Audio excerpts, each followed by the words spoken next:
Apollo என்பவன் பிரசங்கம் பண்ணுகிறான். ஆக்கில்லா பிரிஸ்கில்லா அங்க இருக்கிறாங்க. அவனை அப்பல்லோ யாரு? திஷ்டாங்கமாய் கர்த்தரை பிரஸ்தாபப்படுத்துகிறான். தைரியமா பேசுறான், எல்லாத்தையும் பார்த்துக்கிட்டே இருக்கிறாங்க. ஆனா வசனம் என்ன சொல்ல தெரியுமா? அவனை அழைத்து கொண்டு போய் சுவிசேஷத்தை அவனுக்கு திட்டமாய் சொல்லி கொடுத்தாங்களாம். அவனுடைய காஸ்பல்லையும் கொஞ்சம் மிஸ்டேக் இருக்குது. அப்ப ஆக்கிலா பிரிஸ்கில்லா கூட்டு போய் அவனுக்கு சொல்லி கொடுக்குறாங்க. அப்ப அப்பல்லோங்கிறவன் யாரு? பவுலுக்கு ஈக்குவல் ஆனவன். பவுல் சொல்றாரு, நான் நட்டேன், அப்பல்லோ நீர் பாய்ச்சினான். அவங்க ரெண்டு பேரும் ஈக்குவலா வராங்க ஒரு இடத்துல. அப்படி இருக்கும்போது அவனுடைய பிரசங்கத்திலேயும் சில தவறுகள் இருக்கிறது. அதை ஆக்கிலா பிரிஸ்கில்லா சரி பண்ணுகிறார்கள். இப்ப அப்பல்லோவே சொல்லிட்டாருங்க, அதனால சரிதான் கிடையாது. பிசாசின் தந்திரம் இங்கே தான் வரும். ஒத்து போகக்கூடாது.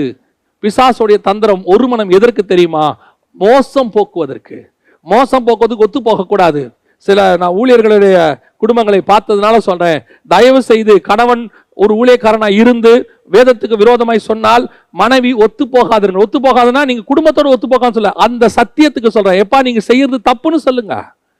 மனைவி செய்யக்கூடியது சத்தியத்தின்படி தப்பா இருந்தா நீ செய்யறது தப்புன்னு சொல்லுங்க. அதனால குடும்பத்தோட ஒத்து போகாதன்னு நான் சொல்லல, தப்பா புரிஞ்சிடக்கூடாது. நீங்க குடும்பம் இருக்கணும். கணவன் எப்பேற்பட்டவனாக, மனைவி எப்பேற்பட்ட ரட்சிக்கப்படாத மனைவியா இருந்து சண்டைக்காரியா இருந்து வாழ முடியாது வனாந்தரமா இருந்தாலும் நீங்கள் இருந்துதான் ஆகணும். கடைசி வரைக்கும் கூட தான் இருக்கணும். பைபிள் அப்படித்தான் சொல்லுது. அவள் நீங்கள் ஆதாயம் பண்ணணும். ஆனால் நான் சொல்லுகிறது என்ன? அவள் சொல்லுகிற சத்தியம். சண்டை வரும் வீட்டுல, நீங்க சொல்ற சத்தியத்துக்கு அவங்க சொல்றது அகைன்ஸ்டா இருக்கும், பைபிளுக்கு அகைன்ஸ்டா இருக்கும். அதனால வீட்டுல சண்டை வரும். அந்த சண்டை வந்தாலும் பரவாயில்ல, நான் சத்தியத்துக்கு நிக்கணும். அதுக்கு ஒத்து போயிடக்கூடாது. நீங்க ஒத்து போக தொடங்குனீங்கன்னா கொஞ்சம் கொஞ்சமா பிசாசு ஏதேனுக்குள்ள நுழைஞ்ச மாதிரி உங்க வீட்டுக்குள்ள நுழைஞ்சிருவான். ஸ்டார்ட்ல தடுத்துடணும். அதை நிறைய பேரோட குடும்பத்தில் அதான் பிரச்சனையை விட்டுருவாங்க. சில கணவன்கள் மனைவியுடைய ஆரம்ப காலத்துல வரக்கூடியத அந்த கல்யாணம் ஆன ஜோர்ல அவங்க சொல்றத சிலதை விட்டுருவாங்க. அப்படியே கொஞ்சம் கொஞ்சமா விட்டு அந்த மாதிரி என்ன சொல்லும், ஆரம்பத்தில் நீங்க எல்லாம் கேட்டீங்களே, அப்ப செஞ்சீங்களே, ஏன் இப்ப செய்ய மாட்டீங்க? இவருக்கு தெரியும் இது சத்தியத்தின்படி தப்புன்னு. அந்த கல்யாணமான புதுசுல மனைவிக்காக விட்டு கொடுத்துருவாரு. அதனுடைய விளைவு என்ன? அனனியா சப்பிரலா மாறுற இடத்துக்கு போயிடும். நான் நிறைய ஊழியர்களை பார்த்திருக்கிறேன். நிறைய ஊழியர்களை சத்தியத்தோடு கூட இணைந்து ஊழியம் பண்ணக்கூடிய எத்தனையோ ஊழியர்கள் இருக்கிறார்கள். அவர்கள் கர்த்தருக்குள்ள நல்லா ஷைன் ஆகி வராங்க. அதே நேரத்தில் இந்த மாதிரி தவறான உபதேசத்துக்கு ஒரு மனம், ராங் ஒரு மனம். இது இந்த தந்திரத்துக்கு ரொம்ப கேர்ஃபுல்லா இருந்து கொள்ளுங்க. வசனம் சொல்லுது, பிசாசின் தந்திரங்கள் அறியாதவைகள் அல்லவே. இரண்டாவது, பிசாசு கிட்ட இருக்கக்கூடியதான இன்னொரு தந்திரம் என்னன்னு கேட்டீங்கன்னா, 1 பேதுருவின் புஸ்தகம் 5ஆம் அதிகாரம் 8வது வசனம்.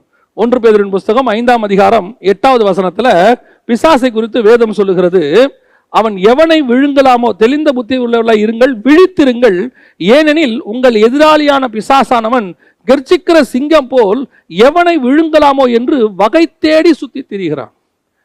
இப்போ பிசாசுக்கு ஒரு ஆத்ம பாரம் இருக்கு. இந்த ஆத்ம பாரத்தை நல்லா கவனிங்க. எவனை விழுங்கலாமோ என்று வகை தேடி அப்படியே பயங்கரமா அலையறானாமா. ஒரு ஆத்மா கிடைக்குமா? இதுல அவனுடைய தந்திரம் இருக்கு. என்ன தந்திரம்? இந்த ஆத்ம பாரம் எதற்காக அவனுக்கு அந்த ஆத்ம பாரம் வந்துச்சு? இந்த ஆத்மா எதுக்கு? அந்த ஆத்மாவை மோசம் போக்குவதற்கு, மரணத்துக்கு நேராக நடத்துவதற்கு. அதுதான் ரொம்ப இம்பார்ட்டன்ட். அந்த ஆத்மாவை நரகத்துக்கு கூட்டிட்டு போறதுக்கு அவன் என்ன செய்யறானா, எவனை விழுங்கலாமோ என்று வகை தேடி சுத்தி திரிகிறான். இப்ப அவனோட ஏத்து நிக்க போறோம். 24 hours வேலை போட்ட சண்டையோட ஈட்டியோட நிக்கிற ஒருத்தனுக்கு நீங்க ஏத்து நிக்கணும். அப்ப நீங்க எப்படிப்பட்டவங்களா நிக்கணும்? அதே 24 hours அவனோட ஏத்து நிக்கிறவங்களா நிக்கணும். பிசாசை பத்தி வேதம் சொல்லுது, அவன் எவனை விழுங்கலாமோ என்று. அப்போ தாவீது சொல்றாரு, ஒரு நாள் என் ஆட்டுக்குட்டியை சிங்கத்தின் வாய்க்கும் கரடியின் வாய்க்கும் நான் தப்புவித்தேன். எப்படி? நான் ஒரு நல்ல மேய்ப்பன், என் ஜீவனை கொடுத்து சிங்கத்தின் வாய்க்கு கை விட்டு எடுக்கிறாராம் அவரு. அப்போ எவ்வளவு கான்சியஸா இருந்திருப்பாரு பாருங்க. அவரு பாட்டு பாடிக்கிட்டு இருக்கிறாரு. இப்ப நம்ம பாட்டு பாடினோம்னா, கண்ணை மூடி பாட்டு பாடினோம்னா சுத்தி என்ன நடக்குதுன்னு நமக்கு தெரியாது. கண்ணை மூடி பாட்டு பாடின பிறகு நம்ம பாட்டெல்லாம் முடிஞ்ச பிறகு யோசிச்சு பார்த்தோம்னா அதுக்கு பிறகு நம்மளை சுத்தி நிறைய காரியங்கள் நடந்திருக்கும். ஆனா தாவீது சங்கீதக்காரன், அவர் வனாந்தரத்தில் பாட்டு பாடிட்டு இருக்கிறாரு. அவர் பாட்டு பாடுறது மட்டும் அவர் வேலை இல்ல, வர சிங்கத்துக்கு இருந்து ஆட்டை காப்பாத்துறது அவருடைய வேலை. அந்த சிங்கம் எப்படிப்பட்ட சிங்கம்? ஒரு ஆடு கிடைச்சா போதும் அப்படி உள்ள தாவி வர சிங்கம். ஆனா அந்த சிங்கத்துக்கிட்ட தாவி போய் கையை உள்ள விட்டு அந்த ஆட்டுக்குட்டியை காப்பாற்றக்கூடியவனாக இருந்தான் தாவீது. இதுதான் பிசாசு கிட்ட இருக்கிற ஆத்ம பாரம். அதே ஆத்ம பாரம் தாவீது கிட்ட இருந்துச்சு. தாவீது கிட்ட இருந்ததுக்கும் சிங்கத்துக்கிட்ட இருந்ததுக்கு என்ன? அந்த சிங்கம் பசிக்கு அந்த ஆட்டை அடிச்சுச்சு, தன் பசிக்கு எப்படியாவது இரையாக்கி கொள்ளணும்னு. ஆனா தாவீது கிட்ட இருந்தது பசி அல்ல, அன்பு. அந்த ஆட்டுக்குட்டியின் ஜீவனை நான் காப்பாற்ற வேண்டும். அந்த ஆத்ம பாரம் தான் நமக்கு இருக்கணும். பிசாசுக்கு இருக்கிற ஆத்ம பாரம் தந்திரமானது. எவனை விழுங்கலாமோ என்று வகை தேடி என்ன செய்யறான்? சுத்தி திரிகிறானாம். அதே ஆத்ம பாரம் உங்களுக்கு எனக்கு இருக்கணும். யார் எந்த ஆத்மாவை ரட்சிக்க முடியும்? ஒரு ஆத்மா எனக்கு கிடைக்குமா? நம்மளை கிராஸ் பண்ணி ஒருத்தர் கூட ஆண்டவர் அறியாம போயிடக்கூடாது. அதுதான் எவனை விழுங்கலாமோன்னு நம்ம அலையறதுக்கு ஒரு அடையாளம். பவுலை பத்தி சொல்லுது, வழியில் கண்டவர்களிடத்துல எல்லாம் அவன் தர்க்கம் பண்ணினானா. ஒருத்தர் கூட விடல பாருங்களேன். யார் கிடைச்சாலும் சரி இயேசுவை பத்தி பேசிடுவான், சொல்லிடுவான், வாய்ப்பு கிடைச்சா சொல்லிடுவான். அதான் அவர் சொல்றாரு, சமயம் வாய்த்தாலும் வாய்க்கா விட்டாலும் சுவிசேஷத்தை பிரசங்கிக்கணும். ஏன் சமயம் வாய்த்தாலும் வாய்க்கா விட்டாலும் பாவத்தை பிரசங்கிக்கிற ஒருத்தர் நம்ம பக்கத்துல நிக்கிறான். ஒரு சான்ஸ் கிடைச்சா போதும் உள்ள விஷ விதையை போறதுக்கு அவர் ரெடியா இருக்கிறான். ஒரு சான்ஸ் கிடைச்சா போதும் களையை விதைக்கிறதுக்கு ரெடியா இருக்கிறான். எப்பத்துல இருந்து? அந்த ஆத்மா மேல அவனுக்கு எப்ப பிறந்துச்சோ அப்பத்துல இருந்து. நல்லா கவனிங்க, பிசாசு ஆத்மாவை ஆதாயம் பண்ணும்போது பயமுறுத்தி ஆதாயம் பண்றது இல்லை. பாத்தீங்களா? அப்படியே பல்லு கில்ல எல்லாம் காட்டி அப்படியே வந்து கொட்டூரமா நின்னு, நீ இப்போ என்ன சேவிக்காவிட்டால் உன்னை குத்தி கொலை பண்ணிடுவேன் அப்படி சொல்லியிருக்காது. எந்த பிசாசும் அப்படி சொல்லாது. நீங்க பார்த்துருக்கீங்களா? பிசாசு ஒரு ஆத்ம ஆதாயம் பண்றது எல்லாமே ரொம்ப மைல்டா, அவனுக்கு மாம்சத்துக்கு சந்தோஷம் கொடுக்கக்கூடியதா, அவனை அரவணைச்சு போகிறதா, அவன் கண்களுக்கு இச்சைய, அவனுடைய ஜீவனத்துக்கு ஒரு பெருமைய, அவன் மாம்சத்துக்கு ஒரு இச்சைய அப்படியே கொடுத்து அப்படியே மைல்டா தட்டி தட்டி தட்டி தட்டி அடிச்சுட்டு போயிடுறான். நாம இன்னைக்கு என்ன செய்யறோம்? அந்த தந்திரத்தோட ஏத்து நிற்க வேண்டிய ஆட்கள் நம்ம என்ன செய்யறோம்? சொல்லும் போதே சுவிசேஷம் எப்படி சொல்றோம்? இயேசு அன்பு கூர்ந்து சுவிசேஷம் சொன்னார். இயேசுடைய அன்புல தான் சுவிசேஷமே வந்துச்சு. இன்னைக்கு நம்ம அன்புல சுவிசேஷம் வருதா? இன்னைக்கு நமக்கு வருதா? ஒரு ஆத்மா மேல அன்பு இருக்குதா நமக்கு? இன்னைக்கு எத்தனை பேர் கடமைக்காக ஊழியம் பண்றவங்க இருக்கிறாங்க, எத்தனை பேர் கடமைக்காக சுவிசேஷம் சொல்றவங்க இருக்கிறாங்க. ஏன்னா இது எனக்கு சர்வைவ், நான் இதுல வாழ்றேன், நான் இதுல சம்பாதிச்சு என் குடும்பத்தை காப்பாத்துறேன், வேற வழியே கிடையாது, நான் ஊழியத்துக்கு போயே ஆகணும், இல்லாவிட்டால் என் குடும்பம் நடுத்தரில் நிற்கும்.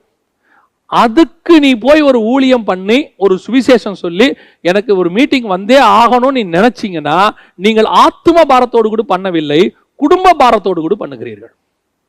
ஆனா பிசாசுக்கு இருக்கிறது ஆத்ம பாரம். எவனை விழுங்கலாமோ அவனுக்கு பாருங்க அதுல என்ன இருக்கு? அவன் அந்த ஆத்மா ஆதாயம் பண்ணி எங்க கொண்டு போறான்? நரகத்துக்கு கொண்டு போறான். நரகத்துக்கு கூட்டிட்டு போறதுல அவனுக்கு என்னங்க பெனிஃபிட்? அவனும் கடைசி அதே நரகத்துல போய் அழிய தானே போறான். அவனுக்கு தெரியாதா அவனுக்கு என்று உண்டாக்கப்பட்ட நரகம்? ஆனாலும் கூட எனக்கு இதுல ஒரு பிரயோஜனமும் இல்லை. ஆனால் இந்த ஆத்மாவை கொண்டு போய் நான் நரகத்துல சேர்ப்பேன். ஏன் நரகத்துல நீ என்ன கவர்மெண்டா நடத்த போறாம? நரகத்துல போய் எரிஞ்சு அழிய போறான். 20ஆம் அதிகாரம் வெளிப்படுத்துற விசேஷம் சொல்லுது, சாத்தான் நரகத்துல தள்ளப்பட்டான்னு. ஒரு பிரதிபலன் கிடையாதுங்க அவனுக்கு, ஒரு பிரதிபலன் கிடையாது. அவனுக்கு கிடைக்கிறதா ஒன்னே ஒண்ணுதான், என்ன தெரியுமா? அவனை ஆதாயம் பண்ணா அந்த பிசாசுக்கு அவன் கூட நிற்பான், தேவனுக்கு ஏற்று நிற்பான். ஆத்மா ஆதாயம் பண்ணாவிட்டாலும் ஒருவேளை அந்த ஆத்மா தேவனை ஏற்றுக்கொண்டால் அது தேவனோடு கூட நிற்கும், இவனை ஏற்று நிற்கும். அவ்வளவுதான் நடக்க போகுது. ஆனா அவன் பாருங்க, அந்த ஆத்மாக்கு எவ்வளவு கொள்ளை பொருளா எடுக்கணும்னு ஓடி வரான் பாருங்க. அந்த ஆத்மா பாருங்க உங்களுக்கு எனக்கு வந்துடுச்சுன்னு வச்சுக்கோங்க, அவனை ஈஸியா ஏற்று நின்றுடலாம். ஏன் அவன் ராஜ்யத்தை நம்மளால எதுக்கவே முடியல? ஏன் அவன் ராஜ்யத்தை நம்மளால வந்துட்டு போட்டி போட முடியல? இத்தனைக்கும் ஆண்டவர் நம்ம கிட்ட சர்வ ஆயுதத்தை கொடுத்திருக்கிறாராமா.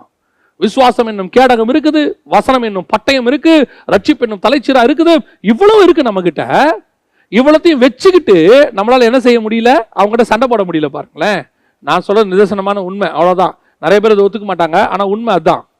சாத்தானுடைய எதிர்த்து நிற்கிறது. இவங்க சாத்தானை பார்த்து பயப்படுறவங்க எத்தனையோ பேர் இருக்கிறாங்க. சாத்தானால் பயன்படுத்தப்படுகிற மனுஷர்களை பார்த்து இவங்க பயப்படுவாங்க. ஐயோ அது அந்த டீமுங்க, இது இந்த டீமுங்க, அது அந்த மதவாத டீமுங்க, இது அவங்கெல்லாம் பயங்கர ஸ்ட்ராங்குங்க. அப்போ உலகத்தில் இருக்கிறவனில உன்னில் இருக்கிறவர் பெரியவர் இருக்குது. அவர் யாரு? ஏன் உங்களுக்கு எனக்கு அந்த தைரியம் வர மாட்டேங்குது?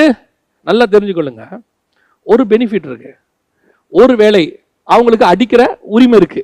அதாவது நான் சொல்றது ஸ்பிரிச்சுவலி சொல்றேன், சட்டப்படி அந்த உரிமை கிடையாது. ஸ்பிரிச்சுவலி அவங்க அடிப்பாங்க. ஏசுநாதர் சொல்லியிருக்கிறார், உங்களை அடிப்பார்கள், உங்களை ஆலயங்களுக்கு புறம்பாக்குவார்கள், உங்களை கொலை செய்வார்கள் எல்லாம் சொல்லியிருக்கிறாங்க. ஒண்ணு தெரியுமா? அவனுக்கு அந்த அளவுக்கு தான் இருக்கு. அவனை நம்ம அடிச்சுட்டான்னு வச்சுக்கோங்க, அங்க நம்ம வளர ஆரம்பிக்கிறோம்னு அர்த்தம். ஒரு சொட்டு ரத்தத்தை சிந்திட்டோன்னு வச்சுக்கோங்க, அங்க சபை வரப்போகுதுன்னு அர்த்தம். நம்மள அந்த இடத்துல அவன் கீழே தள்ளிட்டானா நம்ம மேல எழும்ப போறோம்னு அர்த்தம். நம்மள அவன் மிதிச்சிட்டானா நம்ம காலுக்கு கீழே அவன் வர போறான்னு அர்த்தம். நாம் உபத்திரவத்திலே உயர்த்தப்பட்டவர்கள், நாம் மரணத்திலே ஜீவனோடு கூட எழுந்தவர்கள். அந்த வல்லமை, உயிர்த்தெழுந்த கிறிஸ்துவினுடைய வல்லமை உங்களுக்குள்ள எனக்குள்ள இருக்கும் போது உங்களுக்கு எனக்கு எவ்வளவு ஆத்மபாரம் இருக்கணும். நம்ம எதுக்கு மினிஸ்ட்ரி பண்ணோம்? நம்ம வாழ்றதுக்கு, நம்ம குடும்பத்தை வாழ்றதுக்கா? தேவையே கிடையாது. நம்ம குடும்பத்தை பரலோகம் நடத்தும், நம்மள பரலோகம் நடத்தும், தேவையானதை பரலோகம் கொடுக்கும். ஆனா உங்க வேலை, என் வேலை என்ன தெரியுமா? எவனை விழுங்கலாமோ என்று யாருக்கு இந்த சுவிசேஷத்தை சொல்லலாம். அதான் வசனம் சொல்லுது, பவுல் எப்படியாவது இந்த காஸ்பலை சொல்லிடணுமா. அவர் சொல்றாரு எப்படியாவது இந்த காஸ்பலை சொல்லிடு. எனக்கு அவருடைய ஹிஸ்டரியை படிக்கும் போது, அப்போஸ்தலர் படிக்கிற ஆச்சரியமா இருக்குதுங்க. செத்து போனவர் நினைச்சு விட்டுட்டு போயிட்டாங்களாம். கல்லுல அடிச்சு அவர் செத்துட்டாருன்னு விட்டுட்டு போயிட்டாங்களாம். வசனம் சொல்லுது, அவர் எழுந்து நின்று உள்ளே போய் பிரசங்கம் பண்ணினார். அப்படின்னா அவனுக்குள்ள அந்த கிறிஸ்துவின் அன்பு நெருக்கி ஏவுது பாருங்க. அந்த சுவிசேஷ பாரம் ஒன்றே. இன்னைக்கு அது அப்படியே கொஞ்சம் கொஞ்சமா மாறி மாறி மாறி மாறி போச்சு. ஆத்ம பாரம், பிசாசுக்கு இருக்கிற ஆத்ம பாரம் இன்னைக்கு நமக்கு இல்லை பாருங்களேன். இந்த பிசாசுக்கிட்ட தந்திரமான, திருப்பியும் சொல்றேன், அவன்கிட்ட இருக்கு தந்திரமானது, நரகத்துக்கு கூட்டு போறது. அவனுக்கு ஒரு பெனிஃபிட்டும் இல்லை. ஆனாலும் அவன் 24 மணி நேரம் அவன் செய்யறான் பாருங்க அந்த மினிஸ்ட்ரியை. ஆனா உங்களுக்கு எனக்கும் அந்த ஆத்மா பரலோகத்துக்கு வரும். உங்களை குறித்து என்னை குறித்து சாட்சி கொடுக்கும். பிதாவுக்கு முன்பாக உங்களை பத்தி என்னை பத்தி இயேசு சாட்சி கொடுப்பாராமா. என்ன இங்க சொல்றவன நான் பிதாவுக்கு முன்பாக சொல்லுவேங்கிறாரு. அதை விட பெரிய விஷயம் என்ன தெரியுங்களா? இங்க நீங்க ஆத்மாதாயம் பண்ணி ஜெயம் கொள்ளுகிறவங்களா மாறினீங்கன்னா உங்க பேரை ஜீவ புஸ்தகத்துல எழுதுவேங்கிறாரு, உங்களை ஆலயத்துக்கு தூணாக்குவேங்கிறாரு, நித்திய ஜீவனை கொடுப்பேங்கிறாரு.